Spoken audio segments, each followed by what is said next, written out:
Be careful what you wish for because it can become a reality. Yeah. The untouchable True School Sports Empire proudly presents something the boxing games are missing. Hey, what's going on? It's your boy BT, and I came here to talk some boxing with the thousands of True School Sports subscribers.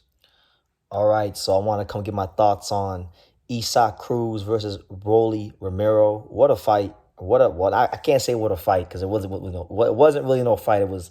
It was one-way traffic. It was a one-way straight ass beating. Isak Cruz stops Rolly in the 8th round.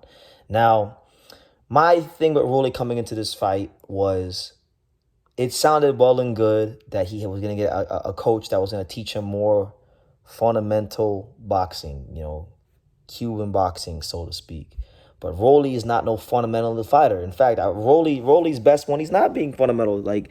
So I felt like, Rolly being explosive, Rolly being a puncher, it wouldn't benefit him to fight the way that Salah was teaching him how to fight. And obviously, that showed in a major way because Isak Cruz beat the brakes off of him from the very first round to the stoppage of the 8th round, beat the brakes off of him. Isak Cruz showed that he's the sharper puncher, the harder puncher, the more well-conditioned fighter. Beat his ass, pillar to post.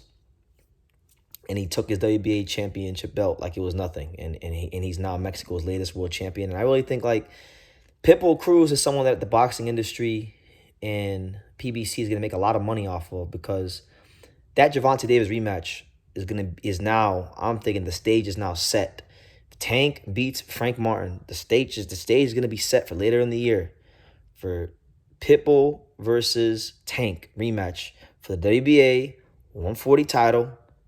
It's going to be huge. I mean, Pitbull, I've been to a couple Pitbull Cruz fights now, and I saw him fight Eduardo Ramirez on the undercard of Luis Ortiz versus Andy Ruiz, and now this, and he always has the most people there as far as supporters and fans go. So, as far as the fight, I think Rolly had some success in the fight when he was able to actually pop that jab out and counter. He was letting this little right hand counter over the top, but the thing is nothing he was doing. I think because the way he was fighting and the way his feet were positioned and the way that his weight was being distributed on his feet, even the shots he was landing, they weren't doing anything to Pitbull Cruz.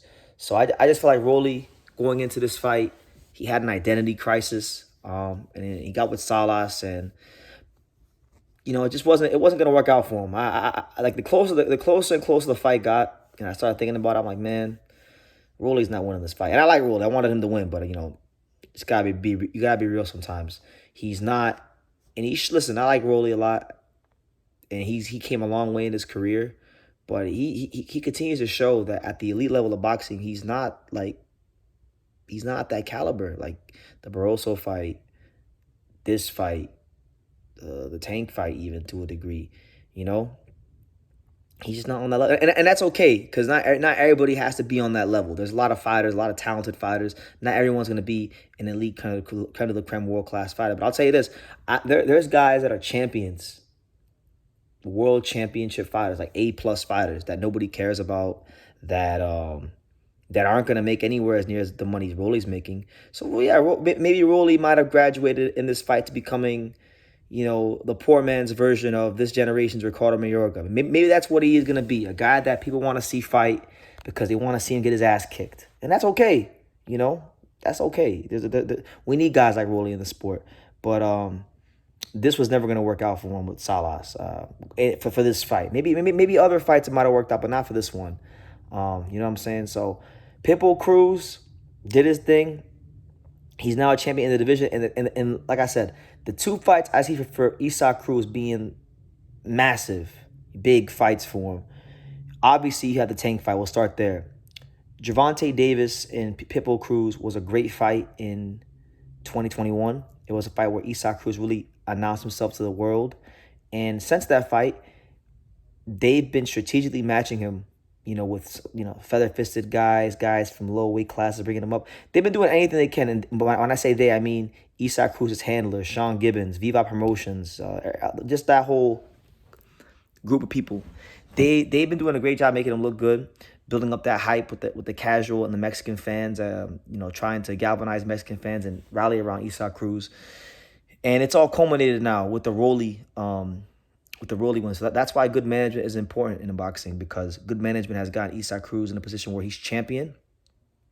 And he's sitting in a great position to make potentially. I'm being honest with you guys, especially in America. I think Isaac Cruz versus Isaac Cruz versus Gervonta Davis rematch is one of the biggest fights in boxing, because you got Gervonta Davis, who on his own sells pay-per-views and moves the needle here in the States. But now you got a Mexican fighter, a guy that has the story that many Mexicans identify with of coming from nothing and being something. He couldn't give his family a tortilla, comes from a fighting family. A lot of Mexicans can identify with Isaac Cruz.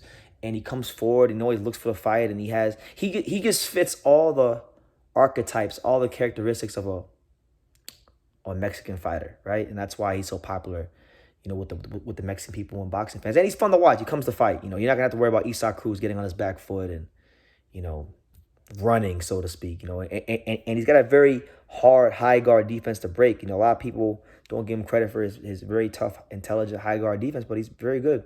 So you got the Tank fight, which I think is going to be huge. I mean, big fight.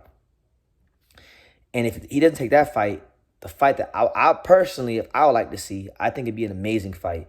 Boxing always talks about Mexico versus Puerto Rico, and I think now you got a golden opportunity to deliver a very great, not good, not somewhat good, great, all-action Mexico versus Puerto Rico unification fight, okay? Isaac Cruz versus Subriel Matias, to me, in my eyes, from an entertainment standpoint, apart from Tank, from a money-making standpoint, is the fight to make in the division. Now, because now Matias, even though he used to work with PBC, he's an Eddie Hearn fighter now. So is PBC going to be willing to work with Eddie Hearn? Or is Eddie Hearn going to be willing to work with PBC? Like, will all the parties involved be on one accord to make the fight happen? Because I think there's real potential in that fight as, like, the next important, Mexico versus Puerto Rico World Championship fight. And that's a unification fight. When was the last time, guys? You tell me. When was the last time we had a fight in boxing between two, I'm going to say prime, because both these guys are in their prime, two prime Mexico versus Puerto Rico world champions that where if they fought, it would be guaranteed all action. When was the last time we had a matchup like that in boxing? Because I can't think of it. If you guys can think of it, feel free to let me know. But Isaac Cruz is in a great position right now. And as for Rolly, I don't know. I think maybe the only fight left for him in boxing is the Ryan Garcia fight. That's a fight that they can make. I saw someone on Twitter, they made a joke and they say, why not make Chris Colbert versus Rolly at 140? Which I'll tell you this, if Chris Colbert came up to 140, I think Rolly versus him would be a hilarious fight. I think that's a fight that they both just got knocked the hell out. They both talk a lot of shit, and people don't like either one of them. Like, they're kind of villains. So why not? I mean, if they can agree on a way, I would love to see that fight. But I think it's a little bit unrealistic. But it was a funny tweet. But let me know what you guys think, man. What do you guys think about Isaac Cruz? Give him his credit, man. I give him his credit. He's been matched pretty soft since the Tank fight. I think Rolly was a good fight for him. He did his thing and beat the brakes off of him.